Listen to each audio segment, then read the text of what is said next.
उनके जन्म लेते ही स्वर्ग, पृथ्वी और अंतरिक्ष में अनेक उत्पात होने लगे।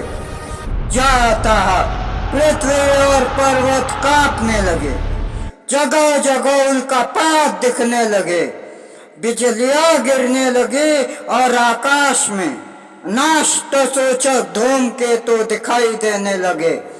लगातार एक डरावनी सन्नाटे को चीरती हुई आवाज बार बार आती और बड़े बड़े वृक्षों को उखाड़ती हुई बड़ी विकट और असह्य वायु चलने लगी। बिजली जोर जोर से चमक कर मानो खिलखिला रही हो।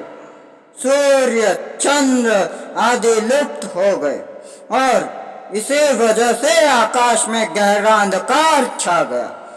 समुद्र दुखी होकर कोलाहल करने लगे, बड़ी बड़ी तरंगे उठने लगे और समुद्र में रहने वाले जीवों में भी बड़ी खलबली मची।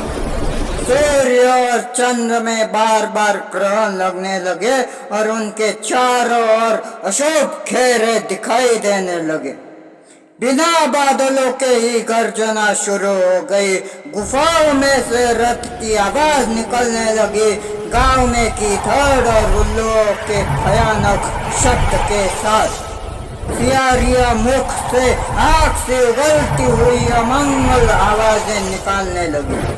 जहाँ तहाँ कुत्ते अपनी गर्दन ऊपर कर रोने के समान भौंकते, झुंड के झुंड गधे अपने खुरों से जमीन खोदते, जोर जोर से रेंगते और पागलों की तरह दौड़ने लगते।